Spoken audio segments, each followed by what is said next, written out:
and gentlemen, to the second game of our night, the Canada Cup Season 2. My name is Barry. With me is Alprez. And we have QQ versus semXorah Gaming. QQ, the undefeated team and arguably the team to beat thus far in our tournament. They've knocked... semXorah too, undefeated. They're both undefeated. Wait, but QQ, they have the achievement list to back themselves up. They beat IX Mike's team. They also beat IX Mike in 1437, and they shut down Purge's team yesterday. This is true. So they beat favorites, but see, the question then becomes, were their teams really the best? I'm going to have to go ahead and say that 1437 and IX Mike, their team was probably one of the best. That is to say, though, that Pretty Boy Swag are in this tournament, and they are a through-and-through professional team, so there's that. They haven't played yet, so there's that too. So we don't really know their performance scale so far, so. Either way, two bands from the Radiant, from the Dire. We're still waiting the second one for the Radiant right now. Venomancer from the Radiant. We've got Crystal Maiden and Elder Titan over on the Dire. Very uniform bands, very similar. Venomancer is now more often than not a tier 1 band, which frankly surprises me quite a bit. I mean, well, Venomancer sees a lot of bands, but he doesn't see a lot of play, which is the interesting thing. Like, yeah, even when he gets through, he doesn't usually get picked up. People are scared of him only figuratively. They're not actually scared of him. They're scared of what he could do, but then there's the fact that advanced, like, effective level Venomancer play is actually really tough to achieve. Landing proper Gales isn't as easy as people think, and proper ward placement is pretty important, and not many people can actually do it. So, I mean, I guess people just don't want to take the risk, but, you know, as you mentioned, even when it makes it through, people don't pick it. So, but in terms of what's available for first pick, anything, honestly, other than the Elder Titan, and they're going to go with Lich. I'm sick of seeing him as first pick. Last game was actually the first game of the entire tournament that he's actually won. So, and it was actually the first game that he wasn't played in the offlane. Happens to be that the first game is the game that he wins.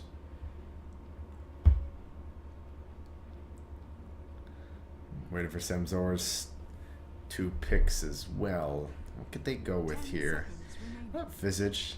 Pretty dominant first pick support. That really has never changed. People say Visage is OP, but you know, I beg to differ. I mean, his early game effectiveness, people could say that's OP, but I mean, you pay so much for it. I mean, that's usually the justification, and I think it's valid. So the Lifestealer pick is pretty interesting. He hasn't been picked up that often this tournament. That said, he's still very powerful.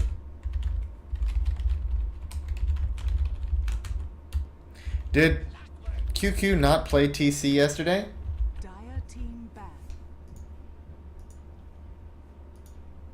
I'm confused for a moment. I guess I'm being told that QQ didn't beat Purge's team, that they haven't played Purge's team, so... Wait, let's see. I have... You have the... Purge's team... No, they beat Kato yesterday. Oh, okay, that's what it was. Alright, yeah, okay, so... Whoops! Either way. Thundercats beat the Extreme Squad. Kato beat QQ. Sorry, QQ beat Kato. Two Chuans beat Ape. Two Chuans. No, sorry, Two Chuans lost to Ape. Yeah, Two Chuans are playing next, actually. They're playing against Purge's team next, so... That'll be a party. Wait, did they lose to Ape? Who? Two Chuans. No, well, they beat Ape. It was like a 60-minute game. Oh, that's right. They did beat Ape. So, yeah, Two Chuans is going to be up against Thundercats, which is Purge's team next. Which will, the winners of which will determine who moves on to the group stages. So the winner of this match will immediately get seeded into a group stage for the tournament. So this game is arguably pretty big. I don't know whether or not these two teams actually know that that's what's at stake for them, but either way, QQ in both of the games that they've played and won so far, they have played pretty well with very few mistakes. I don't think they've actually picked a Lich so far. I think they've played against Lich twice or only once of their 2 games, and they won. But it's actually surprising that semXorah go with the Lifestealer so early. It's actually a pretty traditional lineup so far. Nature's Prophet, Visage, and Lifestealer. I mean, it doesn't get more traditional than that. Yeah, it's pretty traditional rat Dota. So, I don't know how I feel. There are some really fun like ganking things you can do with Nature's Prophet and Lifestealer, but like I personally think the Clockwork is a perfect pick to counter the Nature's Prophet. Clockwork is excellent at kind of just finding Nature's Prophet, landing the hook shot, getting the kill. There's not much Nature's Prophet can do about it because it's kind of outside of his awareness range usually. Yeah, same thing can be said for Lifestealer. Clockwork just picks up a 4-staff first item, cogs himself in, force some staffs out. Then Lifestealer either has to beat the cogs down, and regardless of how much damage he does, it is going to take 3 hits to kill it. Might force him to pop either Rage for the attack speed, or if he's even got another attack speed item of his own. But either way, Clockwork, very strong pick in this situation. And I know that ZBU actually plays a really, really good Clockwork. And pretty much in both of the games that they've played, they've actually picked up the Clockwork, and ZBU has been the one to play it. So, let's see where that goes. In terms of bans, nothing too out of the ordinary there either. We're starting to see some more directed stuff. Mostly mids, however. I mean, arguably QQ have taken the Timbersaw, which can be run mid. Puck out as well. Storm Spirit knocked out by semXorah, and you've got the Weaver knocked out as your offlaner there too. So, I guess kind of directed, not really. I don't know. The bans are interesting. I don't think there was a Timbersaw going to really be picked up by Lifestealer, by semXorah in this particular draft. The Puck maybe, but probably not the Timbersaw. Not with the Nature's Prophet being picked up, although he might be jungling instead of offlaning, which is a possibility as well.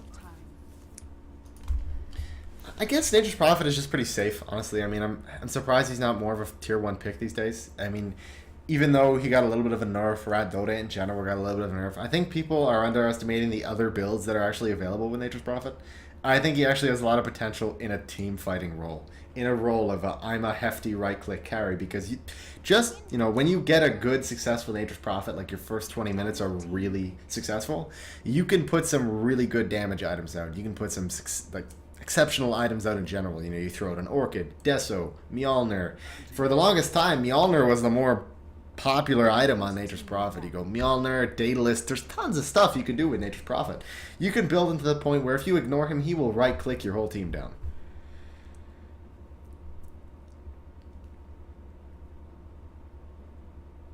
That anti-mage pick as well, something we don't usually see. I like the anti-mage. I like his playstyle as well. There's quite a bit you can do with him. In terms of what they're going to do with him this time, they have some potential with the Rubik as well. In terms of a tri-lane with the Lich and the Rubik, maybe not. I mean, it might just be a Lich anti-mage, and they could run a dual lane with the Clockwork and the Rubik, which would actually be pretty scary, considering that it's almost impossible for Clock to miss cogs. You could even use the cogs to get the damage with the push, and then lift into the cogs afterwards, just to get, a little bit extra damage out there as well. So, actually quite a few options for them. Yeah, I don't know how effective anti-mage is going to be in this particular game, though. Although semXorah do have 3 Intiros, and therefore the mana burn, mana drain can be very effective with Mana Void. Lifestealer is not too worried about anti-mage overall in man fights, mostly because when he's raged, you cannot burn his mana, you cannot really do extra bonus damage, and Lifestealer is actually very good at man fighting anti-mage as well. The Shin pickup... I don't like it. I don't know. He's decent against Anti-Mage. I always think Shadow Fiend is pretty low impact, and I think Clockwork really messes with Shadow Fiend as well. So. Yeah, big time. Especially if they, finding Clockwork a rotation, especially that Lifestealer isn't that good against Clockwork in a one-on-one situation. I mean, odds are we're probably going to see the trialing with Visage and Windrunner. Nature's Prophet is going to be our off lane. The tri-lane with the Lifestealer as well. And in terms of where that's going to go, they're not going to have the easiest time killing Clockwork. And as soon as he gets his 6, Shadow Fiend is dead. And there are still mids in this pool that will absolutely trounce Shadow Fiend. They could go with the Invoker pick. Cold Snap. Bane. Bane mid, just to mess with him. Bane mid. Oh, God. No, number 1 in Feeble stats. Yeah, it's basically that. And then Shadow Fiend, doesn't matter how many last hits he gets, he's never going to get any last hits, actually. He's going to have, 12 base damage. Bane starts with, 62 auto attack damage to begin with. And as soon as he hits 6, it's pretty much like having a Huskar mid. He's a guaranteed kill. So, yeah, it's just... Yeah, I don't... Oh, actually, TA. I like that, too. That is also a pretty good choice. I mean, Templar Assassin can start with Refraction, get some really hefty bonus damage, and go one-on-one with Shadow Fiend and force his regen out nice and early. And if he's not able to build that bottle within the first 5 minutes, he's going to have a really bad time trying to maintain against Templar Assassin. Yeah. I don't know. I don't think TA is actually that strong in Shadow Fiend because Shadow Fiend still will be able to last it pretty effectively against TA. A little bit more difficulty early on, but it's not going to be impossible, which is the big thing.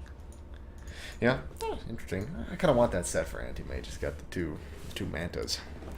It's always a nice looking set. He's got the inscribed stuff as well, so...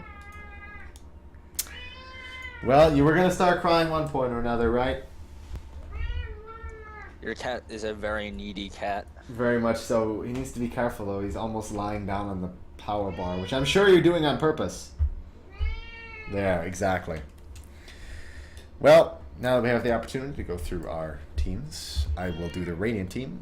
Lolling Blue is playing on our Lifestealer. Katniss playing on the Windrunner this game. ACC, once again in his support role, playing on a Visage. Mid lane, Gom handling our Shadow Fiend, and Blasty once again playing our offlaner. This time going to be our Nature's Prophet. Meanwhile, on QQ, we're going to see Tiburon taking up mid on the TA. We're going to see Sibayo taking up the offlane on the Clockwork. We're going to see Omega Poner on the Anti-Mage. We're going to see whatever on the Lich, and AJ taking up that Rubik. What else are we going to see, Alprez? What else are we going to see? What else are we going to see? We're going to see a very disturbing Drodo Druffin Courier from the International 2012. You know what? I'm still mad about that. I almost went. I could have went. And on the other side, we're going to see the Navi Weasel Crow. Oh, it's the Weasel Crow. I've actually never seen the non-flying version of it. Is it I never noticed that it was actually a weasel. I always thought it was something else. But already we've got Katniss and Lolling Blue. They're waiting for somebody to come and check this rune right now. I mean, they have nothing selected just thus far. The only thing is, actually nothing at all. So they are waiting for somebody. I just noticed the texture on the Weasel Crow wasn't done like super well. No, it wasn't. I know if you look at the back of the Weasel Crow's neck, you can see a black spot where they didn't connect it properly. Really? Is that in the portrait? It's in the texture. If you just like zoom in on the Weasel Crow. Well, I guess you're right. Parts of its texture wasn't appropriately done, but otherwise it looks fine. Well, it's got some sharp ends as well, but hey, you never know. Whatever. It's more or less the fact that it's a team courier rather than like superb quality there, but that's a whole different discussion altogether. Whatever. People that know me know my standpoint on those kind of couriers and items, but whatever. Oh, do you know it too? Do you know what my standpoint is as well? Okay. All right. Why you gotta be such an angry individual? We're seeing dual lanes again, except this time it's going to be an Anti-Mage with the Lich dual lane with the Clockwork Rubik top lane, which is interesting. I don't think that the aggressive threat is going to semXorah will see any kills up here, though. We're actually going to see an immediate rotation down to the bot lane by Katniss. And by ACC. They're actually trying to get the aggressive tri-line up against Omega Poner.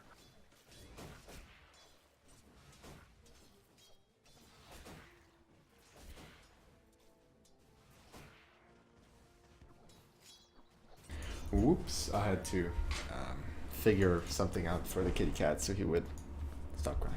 He's okay now. He's fine. I gave him some food because apparently he's always hungry, but whatever. Anyways, top lane, not too much happening right now. AJ does have smoke if he wants to move out with it as well, but there's actually two dual lanes versus two dual lanes versus Nature's Prophet. Yeah, he's coming up here by himself now, so don't blame him there. He got his level 2. It's pretty much what he was waiting for. He's got 1 clarity as well if he wants to restore get his mana back up and continue to put some pressure on that lane. Meanwhile, our mid lane is 5-1 versus 7-2 with our Templar Assassin leading our pack so far. And we put a decent amount of damage on Gam. That's still but very much less than ideal, though. The fact that Shadowfiend's getting any souls at all is going to make it a problem for Tyron as the game starts to drag on a bit. Yeah. I mean, she's pretty much forced into always having refraction on unless she wants to get unless she wants to get severely pushed out. Because Shadow Fiend hits really, really hard on her, and I mean, unless he starts messing up his positioning like he just did and taking tower hits, you know, I think he should be able to come out of this lane relatively well based on how his start has already gone for him. But our top lane, it's actually a tri lane now with Clockwork. ZBU is up here with Megaponer. Okay, I guess, are they moving ZBU? Yeah, he's going to the side shop, pick up a teleportal scroll. Yeah, they're moving him. It looks like both sides are trying their best to run tri lane versus, well, semXorah is trying their best to run tri lane versus tri lane, whereas and QQ wants to run it 1v3 or dual lanes at best. They want to avoid these fights if possible. Well, I mean, that's just the anti-mage in general. A lot of their faith is going to rely on Tyburan, who honestly is one of the scariest gankers.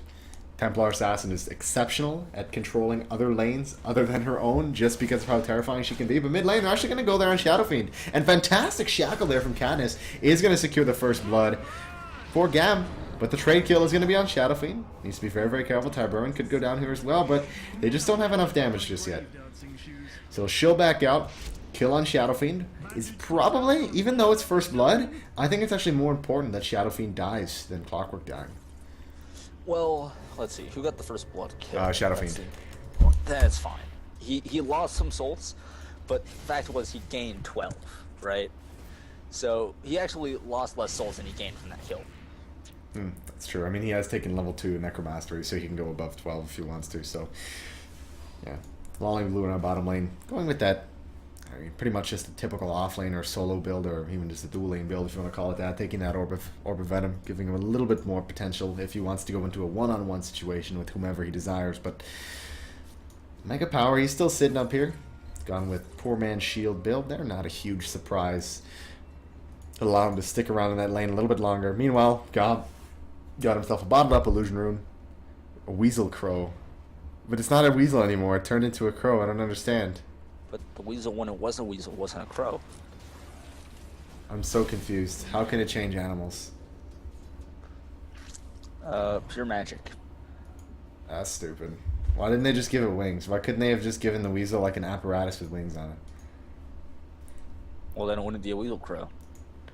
But it'd just be a Weasel that flies. Weasel Crow makes no sense. I could say Cat Crow or like Boar Crow and literally make any animal I want and turn it into a crow. What's your point? It's stupid, is my point. Your point is silly and is irrelevant for the purposes of the Weasel Crow. Is it a prophet now? Is the Weasel Crow... You know what? Weasel Crow. Is it a prophet now? Does it have a church?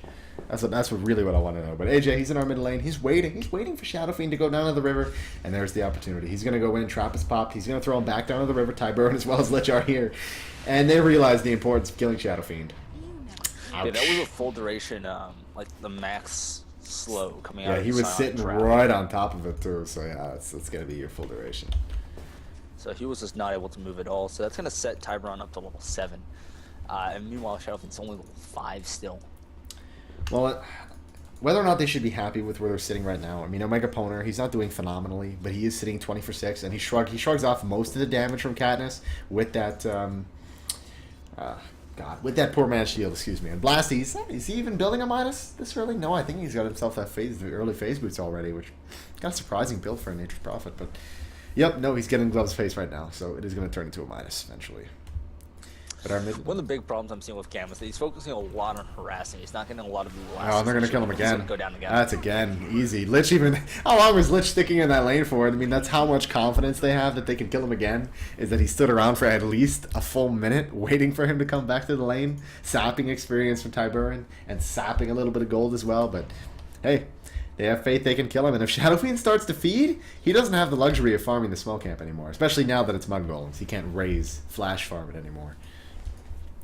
Oh, but Lolling Blue getting killed in the bottom lane with an infest. Oh man, is he gonna find a second one here on whatever? Nature's Prophet's coming in as well. Yes. God, solo double kill. What? Not a good sign. Not a good sign at all. That early double kill on Lolling Blue, as well as the fact that you're getting. Well, that's gonna help compensate for the mid lane a lot. Yeah, I mean, if Lifestealer can get a really big gap, he'll just pretty much shut down QQ long enough that Gam can sit there and farm his way back up to parity. So, it's pretty much Shadow Fiend's game of catch-up now at this point. I think that's 3 deaths for him, so that's actually pretty significant. Only 7 minutes into our game. I like the phase we pick up from Blasty, though. It allows him to do actually a decent amount of damage to a Megaponer. They're actually gonna have to start being. He's actually gonna have to start playing a little bit more cautious, especially now that a Wind Ranger could be up here at any time now as well. Katniss moving back up here finally. She got 2 points in Power Shot. That's. I'm not too sure whether or not I like that. No, I mean now that they've switched into dual lane, I think she could have went with higher levels of Shackle, and she could have thrown a Shackle in combination with Nature's Prophet's Q, and they would have been able to lack a lot. The hackle shot. Yeah, there you go. To catch Anti-Mage. Well, they were just forcing out AJ here, who is almost level 5. On the other hand, AM, it's going to be interesting to see what he's going to build. He's already picked up boots, so odds are he's not going for the Ring of Health just yet. It would even be late to go with the Ring of Health. It's actually very interesting. The Anti-Mage here is not going for the classic burning Anti-Mage build. He is actually going more points in the mana break. I think that was because he assumed he was going to be in a solo lane against Nature's Prophet. I think that was what he had gone with. I still don't like that. It's the blink is the reason why Anti-Mage farms so effectively, right? So if you're opting to get more points in mana break over skilling your ability to farm, you're really just weakening Anti-Mage. On the other hand, I also dislike getting the ultimate at level 6 because the ultimate level 6 literally does nothing. It does like 0.45 damage per mana drained. 0.06. Well, mana resists, magic resists, right? So even if Blast, for instance, were to lose all 416 of his mana, and that's a substantial amount of mana, don't get me wrong, right? He would still only take 200 damage from that. Hey man, it's better than 0 and that's damage. costing Anti-Mage an absurd amount of time to not only burn the mana, but also the mana to burn to ulti in the first place. Really, at level 1, Mana Void's a glorified TP breaker. Yeah, but I mean, I can't count the amount of times I've picked up a kill long range with AM, you know, just out of your reach. They're just, you know, one more right click for that kill and Mana Break secures it. I mean... The amount of times that I find that situation coming up is very slim at best, and if you do go for more points in Blink, skip the level 6 Mana Void, you could actually be looking at farming it up faster than you would have, getting to level 11 where the Mana Void actually begins to be useful. I mean, where's he going at this point? Where does he need the Blink to go? He's just sitting in lane to farm. To quickly farm the lane and the jungle at the same time. I guess. I mean, he's just now picking up the Ring of Regen or the Ring of Health. I mean, he pretty much couldn't farm the jungle until that point, so now the opportunity is there for him. But I do prefer the typical burning build. I really prefer the burning build. I enjoy those few extra levels of stats that you can get on the AM over the early levels of Mana Break, frankly. Well, he did opt for more points and stats at level 7. And level... He actually has 2 points on stats right now. Is it 2 points? Yeah, he has 2 points on stats right now. Okay.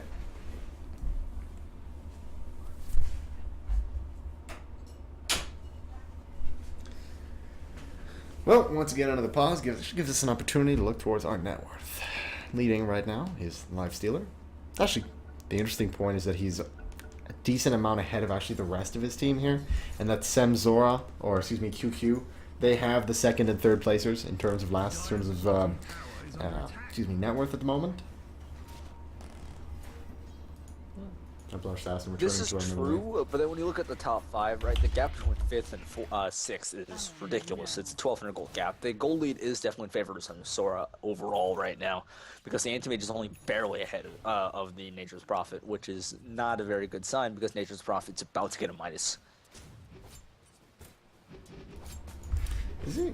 Oh, he's got the 1,400 gold. It's pretty much a minus. I mean, it is a minus right now. So, 10 minutes, not that bad. I mean, that's the power of Nature's Prophet. He's moving around the map. He already picked up phase boost, and he's already had that as well. But mid lane, fight breaking out very shortly. Are they going to look for a kill? There's the hook shot, comes in, separates ACC from the top, looking to get that kill on Gam. The trap hasn't been popped just yet.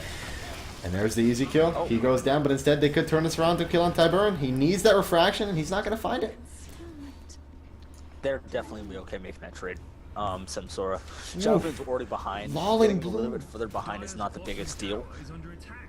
Especially because they could be looking at getting a tower off the back of this. Although level 6 is up on whatever, so that could be pretty dangerous as well. I think the biggest thing to note is that Lolling Blue has an armlet. 11 minutes? That is ridiculous. And probably, I mean, that sets the pace for the next, 10 minutes of our game here, is the reacting to this Lifestealer armlet. The fact that he can come with the rest of his team right now and fight and probably carry it without the Shadow Fiend here. I mean, realistically, Shadow Fiend could go to the off lane, farm solo against the anti-mage, or go down to our bottom lane and farm there as well. He doesn't even need to be in our mid lane. And that Lifestealer with an armlet carries more than enough weight at 11 minutes to go 4v5. Yeah, especially because the turn does. Tyrone can't really do anything anymore. It's going to be very difficult for him to get any kills. Yeah, there is the double damage that is spotted out by Templar Assassin. But either way, Gam's going to be the one to bottle that up, and they're just going to back out. Right away, Nature's Prophet returns to farming, and Omega Poner almost done a Battle Fury here. All he needs is the Null Stone. Finishing up the other sword. Broadsword? Yeah, Broadsword. There it is. That's what it's called. Yeah, that still puts him 1,400 gold behind, so he's behind where he'd like to be. Normally by now you would like to see the finished Battle Fury. I think that's probably a product of having to switch lanes at the beginning of the game. He did go poor man's shield as well because of his lane switch, so I mean, we're probably going to see like a 17-minute Battle Fury, 18 minutes on him if they don't go and contest him, but I mean, his team is already seeing to the fastest Battle Fury possible by putting pressure, and they're smoking, they're moving towards this middle lane, they're looking for the opportunity on Gam. Gam, there he's spotted out. They know ZBU, they know something must be up. They saw where that rocket came from. Shadow Fiend's already on the retreat.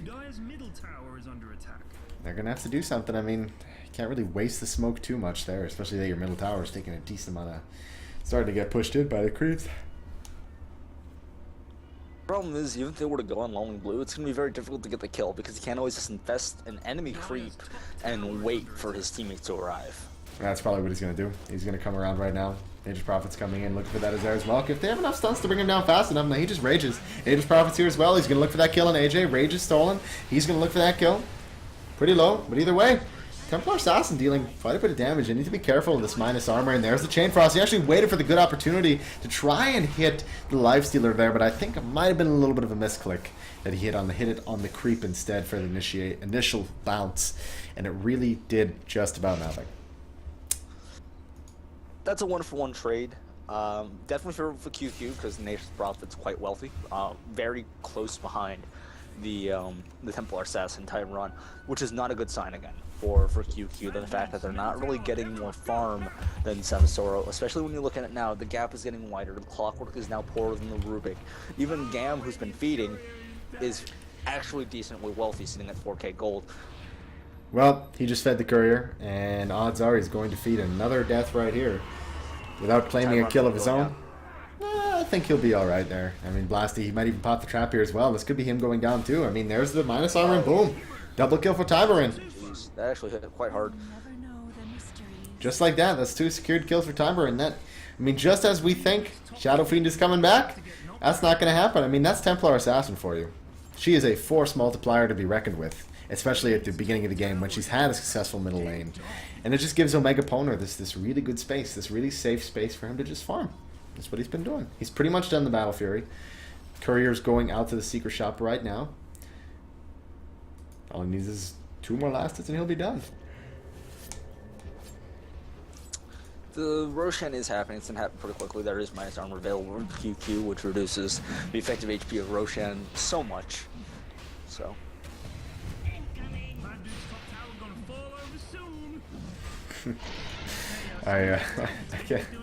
I can't get over the Perion Flax announcer. Some of this stuff is brilliant.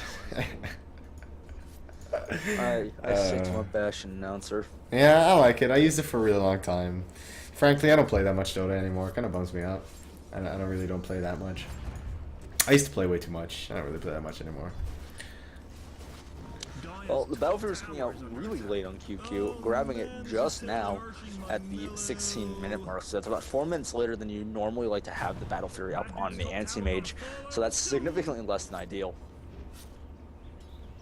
Well, I mean, with AM, it's kind of better late than never. No matter what, it's always better to farm quickly. Especially that he's gone with the stats build as well. He's got a decent amount of armor. He's got the 7 armor. It'll mitigate a decent amount of damage, especially that we don't see any levels of presence of the Dark Lord just yet. And there's the trap. Gam, he's got a little bit by himself, but Tyberin, he's been playing it pretty smart.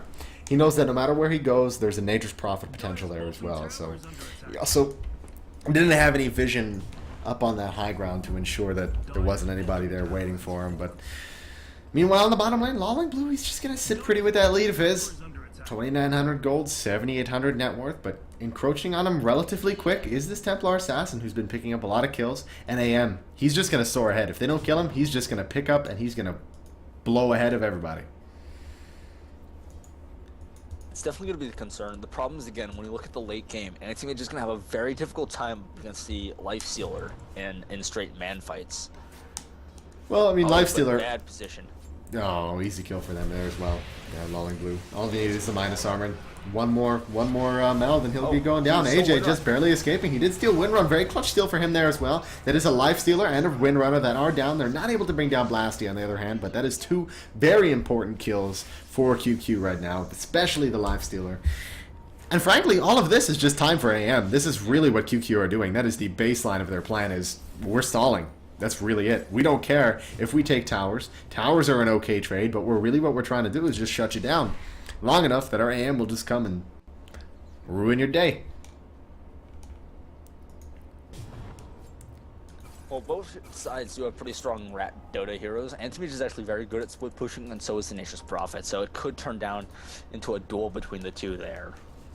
Yeah, see, my concern, though, is if Tyburn gets, like, really, really far ahead, and he's got 3,600 gold right now, especially that aside from the Lifestealer and the Nature's Prophet, and maybe the Shadow Fiend as well, I mean, like, he's not really too much of a mentionable. He's building BKB first item, so it's really not too impressive on his part. He doesn't have levels either to support a really strong Requiem with the BKB just yet, so aside from the Nature's Prophet and the Lifestealer, the rest of his team is nowhere to be seen for net worth. And Templar Assassin at this point, with minus armor against the Lifestealer, she can man-fight Lifestealer, no problem at this point, just because Lifestealer can't deal with the minus armor from Meld.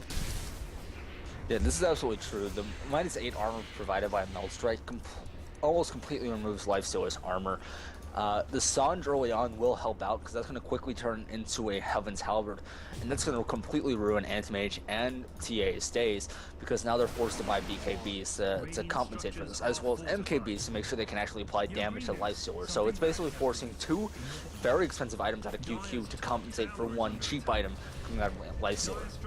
Well, semXorah, they know what's going on. They know that the Anti-Mage is pretty much just sitting there waiting. He doesn't have enough farm to participate just yet. And AJ, he's got the Rage Steal. He's actually been really, really clutch on these steals, but Tyburn, he's going in looking for the tank. He needs to be careful, though. He doesn't have the cooldown for his Refraction just yet if he wants to go back in on this here, and he might go down.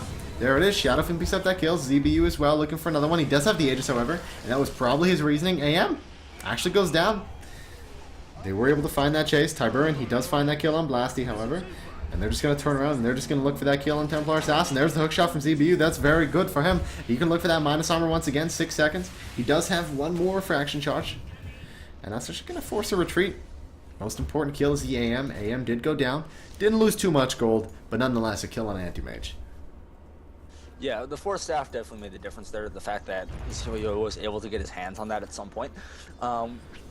The problem still stands. Losing the Anti-Mage is a very big deal, and there's still the problem that now Lifestealer has the gold for the Heaven's Halberd, and once he has the Halberd, QQ are going to be forced to react in some way or another. They need BKBs, they need MKBs, or else they simply cannot deal enough damage to Lifestealer to really make a difference. We do see the BKB already coming out, but then the problem is still the fact that the Heaven's Halberd provides a 25% chance to evade things. Yeah, I mean, whether or not you see an MKB on AM, I mean, let's be honest, you never see Monkey King Bar on Anti-Mage. And if you really think about it, AM as a whole isn't really that great of a 1v1 carry when you think of the other available right-click carries. I mean, even if you were to take something like Chaos Knight, a 1v1 Chaos Knight versus Anti-Mage, I even think Chaos Knight would destroy Anti-Mage. Just, you know, ultimate, they both have their full loadouts. CK comes in with a level 16 Phantasm, with a decent amount of items, you know, equal amount of farm. CK still destroys Anti-Mage. But either way, down the bottom lane, they're going to find a kill there on Blasty. Like a kill streak for Tyburn. But I mean, Anti-Mage mostly relies on the fact that he tears apart supports and he thrives on movement. And picking off supports is really easy for him. And without supports, a lot of these stronger right-click carries really fall apart. Lifestealer probably being one of the biggest culprits. Good dudes This is true, but the problem is with the lineup that semXorah currently have, they actually have a very good way of kind of keeping Anti-Mage on the back foot until he has a BKB. They can Grave Chill him, they can Shackle him, they can slow him, they can reduce his armor, they can Sprout him, and it basically makes it very difficult for him to close gaps to make actual effectiveness come up. They're looking for him in the jungle. They just haven't found him just yet. But Katniss is going to spot him. He's looking for the Shackle. Shackle lands on the tree. This is a very dead Anti-Mage. Nothing he can be done there. And yikes. However, he still maintains a lead in terms of net worth. And Templar Assassin still maintains hers. She's got her BKB. And that, my friends, is going to be what's going. That is what's truly scary. No, that's definitely going to be very concerning for semXorah. They don't really have very good ways of locking down someone outside of BKB. The only option they have is basically a ground-targeted Sprout, which is pretty potent, don't get me wrong, but it's not going to be the way that they want to be handling it. They do have enough armor reduction to kind of help ward off TA's bonus armor, but the problem is she's also fairly tanky thanks to the BKB, putting her up to 1500 health. Yeah, and she's got 2400 again. She could even look for a Manta. Honestly, if I was her, I would build into the Deso. You just want as much minus armor as you can. Gom, very, very squishy as well. You knock out his armor. He's dying in like 3 hits. Only got 1000 health. I mean, Lifestealer as well. He's only got 1400 minus armor applied to him. He actually went S and Y instead of Halberd, by the way. I don't like that. This game, I don't like that. Yeah. Like, if you're chasing a lot of people, that would be excellent, but when you're looking at the QQP lineup, a lot of them either move fast, blink, or will rather man fight you than run, right? The only exceptions really being the Lich, and the Lich doesn't care if he dies after popping off all of his abilities. Had he had a Halberd, it would make it very difficult for people like Tiburon and Anti-Mage to man fight. Well, you know what? I don't really see a lot of times, I don't see the purpose in interrupting people for play-by-play. So, I mean, I do my best not to interrupt. But Tiburon, he's sitting there. He's got the invis. I think he's waiting for an opportunity for like a meld alpha, trying to bring down either Blasty or Lulling Blue. But I mean, they're playing relatively safe on it there, so they're just waiting for it. Tiburon. Nothing there. Oh, Blasty. No, he doesn't have a mini stun for it, but he's waiting till somebody is by themselves, till everybody leaves, and it's just one person left behind. And if they had vision, it would have been Lifestealer. Something bad is happening in your bottom.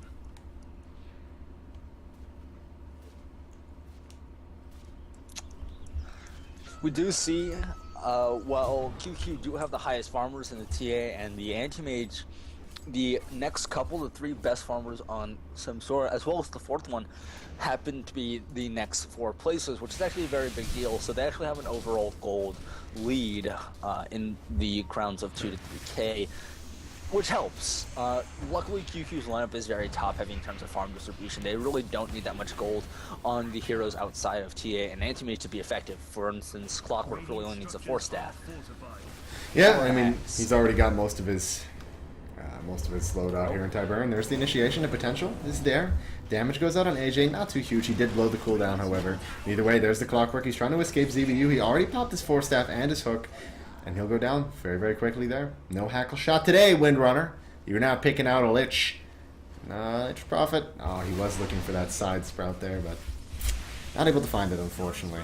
They're waiting for Anti-Mage, honestly. I mean, as long as semXorah can push in and, you know, get to the base before AM really has his Basher after the Manta. I mean, if he gets Manta Basher and they're still sitting with tier 2s, that's not going to be too good here. But the fight in the middle lane, still not really anything going on here. Just some little bit of aggression until they can knock down the tower. Instead, it actually might be ACC. Oh, hackle shot. Okay. Instead, they're actually might be able to turn this around. No, there's the Chain Frost. Actually, does an incredible amount of damage to Lulling Blue. The Familiar's really not carrying as much as they'd like, and this time it's something very devastating here. As Templar Assassin just, my god, she doesn't care about anything. She's just tearing through the entire semXorah team here. 3 are dead. Double kill for AJ. Technically a triple kill for Tiburon there. Technically, it's a double kill for AJ. Supports. Yeah, and there's another one for Templar. God, she is fat. She is so farm. She doesn't even have any, like, an item to help her farm faster at this point. She hasn't even been committing to just farming. Just kills. Just kills for her. 10-1. Easy Roshan as well. Especially now AM's got a Manta. If they want to, he could even fight. He's got more health than Shadow Fiend does right now, so there's that potential. There is going to be an attempted steal, but it's not going to work out.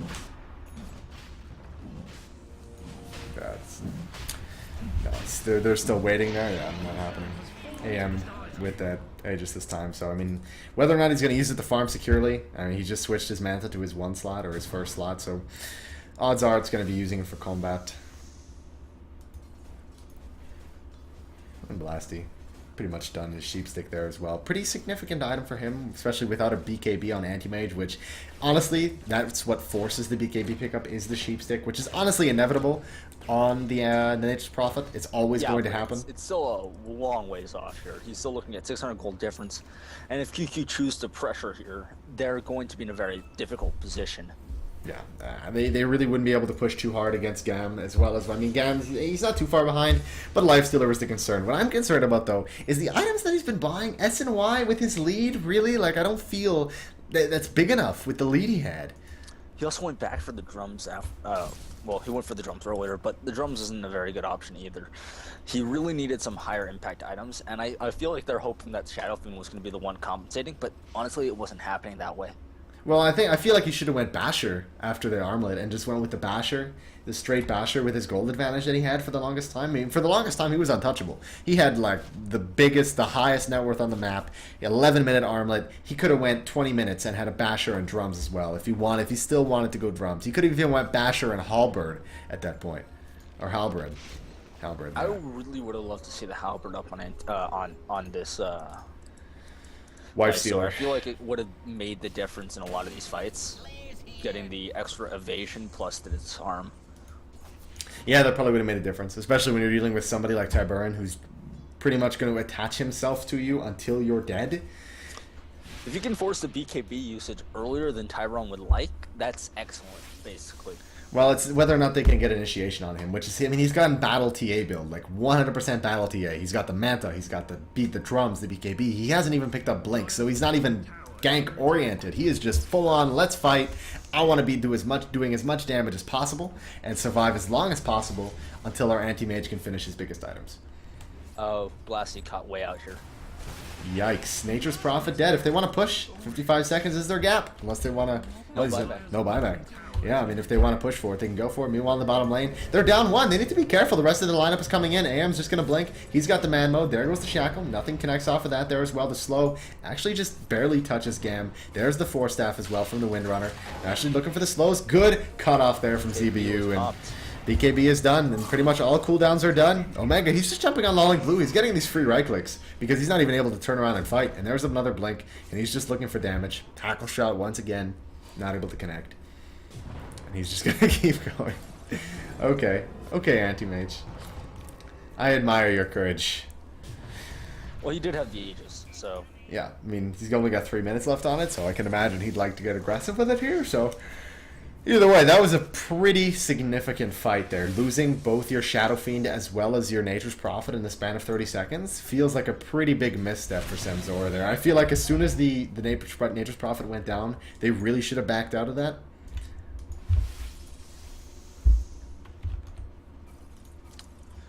Probably, yeah. They weren't even able to get the tower, which is the big problem as well. Oh, they won. That's right. How much damage are they able to do on it? Yeah, I mean, a significant amount, but... I mean, are they ever going to be able to get back to it at this point? Tier 2 here. Yeah, I mean, are they really ever going to be able to get back to that tier 2 at this point? Especially that they're going to lose this, and it's so far pushed up. And especially now that AM is participating in these fights, he has 274 CS here. Like, as we talked about earlier, this was the concern, is that now that AM finishes Battle Fury, QQ have delayed enough time, and semXorah haven't accomplished enough, that Anti-Mage is just, he's literally just pulling away from everybody. It's just hard to catch up to him at this point.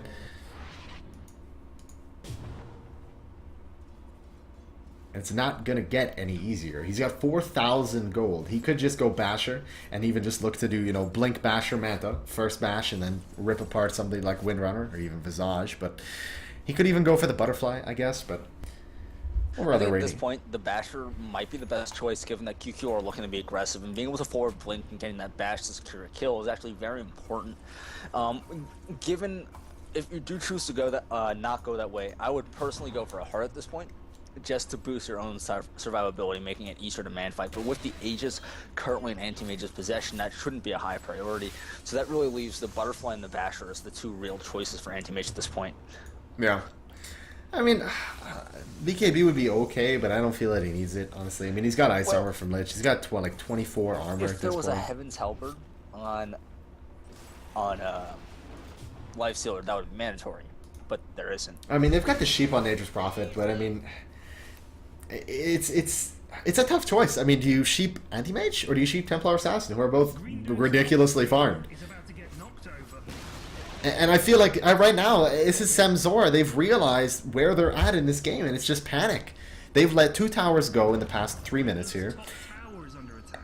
and now they're down in the back in this bottom lane here. It feels like mess to me. It's just, you know, a realization that I think we might have let this go on too far, and we have a problem. Interestingly, according to all metrics, QQ is actually ahead at the moment, right? They actually have more gold. They actually have Oh, Gam, where are you going? You are way too far, my friend. Lolling Blue as well, you are way too far. The tower isn't even dead yet. Tyburns going to come behind you. He's going to blow you away. Caught in the cogs. 2 are dead. Simplest kills of their life. Huge mistake. Huge mistake. And AM as well. Going to find a kill on Blasty here as well. 1 more, 2 more, and he's dead. 3 are down. Wow. Just like that. How quickly things can fall apart. Yeah, and the weird thing is, again, by all measurable metrics, QQ's ahead. Right? They had more gold, they had more XP. The problem is that when you look at the semXorah lineup, is the problem that they don't need the gold on anyone else besides Anti-Mage and TA. And when it comes down to it, they have gold. They have 18 and 17k respectively. Well, a little bit over 18, a little bit less than 18 respectively on the TA and the Anti-Mage. And this is Butterfly now flying onto the Anti-Mage, pretty much full finished for him. And they have, you know, average about 12 seconds here to knock down this tier 3, and they should be able to do it. Katniss isn't going to be able to do much about it here. And Tyron's working on MKB as well. is he? Wow. Money, money, money. I got money in my pocket. See, I mean, this is what we He's had actually done. waiting for the passive cold to get it to him so he can deliver the Butterfly and the MKB to out here all at the same time. Oh, do they have both javelins in the courier as well? Yeah, they Yeah. do. Wow, okay. And I mean, this is what we talked about at the beginning of the game. I think in Nature's Prophet, what I would have expected, what would have worked, I think, a little bit better in terms of as a whole, is going to Heaven's Halberd and building damage items on the Nature's Prophet. Like going MKB second item and doing something like an Orchid first item, because split pushing isn't really all that effective against QQ's lineup right now. They have the clock, they have the AM. Wherever QQ's 4 is going to be, AM's going to be in the opposite lane. So split pushing really isn't an option for Nature's Prophet at this point in time. I mean, it is now, but he doesn't have damage items to knock a tower down at this point. I mean, yeah, he's got 145 right click, but it's still going to take too long, and somebody's going to be able to respond to him really quick. Just realized I had a huge brain fart and QQ was ahead, not semXorah. Whoops, reading graphs No, wrong. wait, no, because you had said QQ and not semXorah anyway, so Yeah, you're but fine. I was thinking semXorah the whole time. You know what? It's okay, because you Oh, didn't say I was saying semXorah. I was saying the right thing, thinking the wrong thing, doesn't matter. But regardless, the advantage to QQ is becoming enormous. There's now a 25,000 XP advantage going the way of QQ. That alone can be enough to secure a win. Even with the minor goal advantage. Honestly, 7,600 at this point in the game is It's the gold advantage is only on TA and AM. That's really all it's on. the biggest thing ever. The problems again, the problem was semXorah really went for very poor item choices given the circumstances. Again, the Sanjin Yasha can be attributed to one of the bigger problems. Gam got shut down pretty heavily and is going for a Manta style. That's another very poor option. He should have been going for something more along the lines of a Desolator, at least get some sort of damage out over the attack speed, because you really don't do anything yet. Well, that's the issue. Is they don't have any real damage. They don't have any solid, this item gives me 50 extra damage. I am going to hit like a bus. They don't have that. Lifestealer built Sanjin Yasha. Stats. Wow, surprising. I mean, he's got what? Plus 52 damage? That's nothing. 83 with the armlet activated. It's nothing when you compare Tyburan hitting for 115 bonus and AM as well sitting at plus 95. It just, for me, it's all item choices. semXorah really had an opportunity when they had this farmed Lifestealer, and I feel like they really just threw that away. Yeah, that's what it starts to feel like, and especially given that when you look at the item choices coming out of QQ, they went for the really high efficiency, low cost efficiency items, things like Butterfly, things like Manta Style, things like Battle Fury, which are not very slot efficient. They're not. As items, they're very expensive. They don't get a lot done. But Katniss caught way out here. Yeah. Well, is it actually Katniss caught out or a Megaponer caught out here? But they actually have one, and there it is on him. And he's just turning on AC as well. He'll be satisfied with that kill. Gem is on the ground. What happened to Windrunner? Where'd she go? She got like hit 3 times. she got AM'd. What is AM build at this point? I guess he could BKB. Heart is my personal choice at this point. I feel like you really don't need the BKB, given that the only actual disable that semXorah have been able to adequately use is that cheap stick coming out of Blasty, and that was pretty ineffective, to say the least. The fact that they were unable to kind of get that kill regardless, especially given that the butterfly does enable survivability outside of it, I feel like it's adding more health. I don't feel like semXorah have enough damage to melt him during the sheep stick duration. I mean, we just saw that. They had everybody except for Lifestealer on those. And Shadow Fiend weren't present for that fight. This is true. But the problem is also, semXorah also have to make the choice. Do they sheep the anti-mage or do they sheep the TA? And yeah, I mean, they both have an incredible amount of damage. Arguably, TA even hits harder than AM right now. So, oh, Courier kill. Wait, how did that happen? Familiars. Nothing Familiars. was on the Courier, though. Oh, so I mean, that's not too bad. There's a lot of gold floating around, though. AM's got 5,700. Good thing he didn't spend any of it, though. So he could even buy Vlad's. Vlad's might not be a bad choice either for him, honestly. I mean, it's what, 37 minutes? I don't like getting the Vlad's this late on anti-mage. If you're going to get a Vlad's, pick it up on whatever. Pick it up on Clockwork. Don't pick it up on anti-mage. Yeah, it might be a slot thief. So I see your point on that one. AM and cheese. There it is. That's probably going to be it here. The problem is now anti-mage, like, he Oh. especially isn't the BKB anymore. He hasn't, like, they kill him once, they're not going to have anything for the second life. They got to just play it more aggressively here. He sold, what did he sell? I think he sold drums. Yeah, he sold his drums.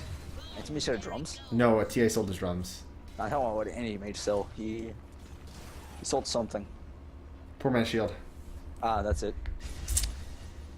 Really not a huge impact there, but whatever. There's the blink right on top of it. Gom's probably going to go down. Really no salvation there. Not even an opportunity to pop his BKB. Not really a use for it either there. And pick-offs like that. Man, pick-offs like that.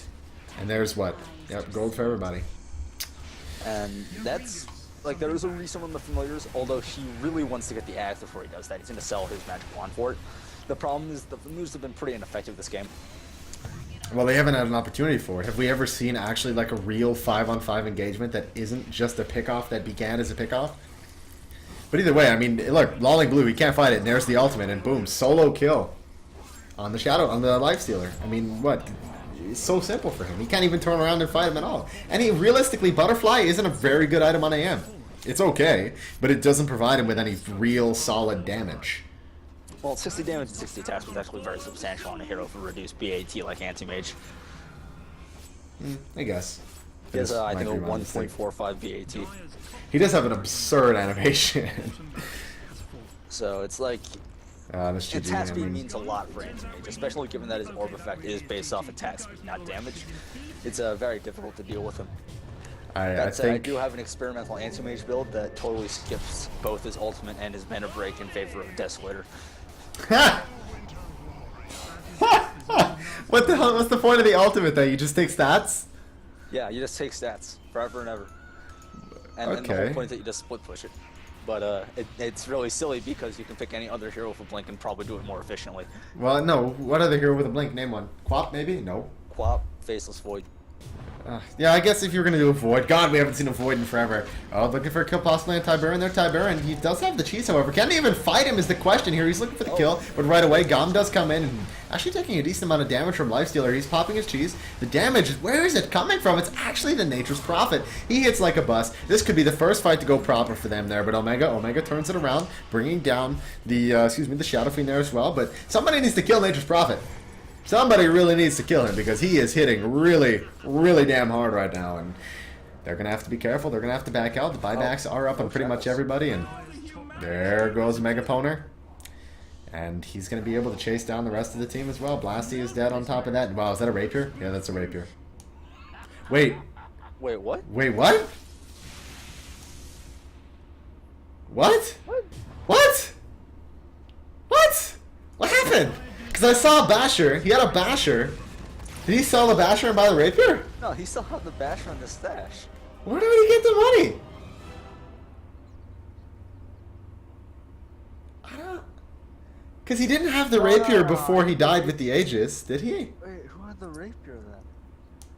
Was it Nature's Prophet? No, because No, he only Nature's has the Prophet- Demon's Edge. Wait, and Lifestealer doesn't have the slots. Neither does Shadow Fiend. Who? What? I think he just bought a rapier. Okay. Oh. Huh. I don't even know. Well, that is the conclusion of our second game, guys. We've got one more coming up for you very shortly. We've got Thundercats versus Tuchwans.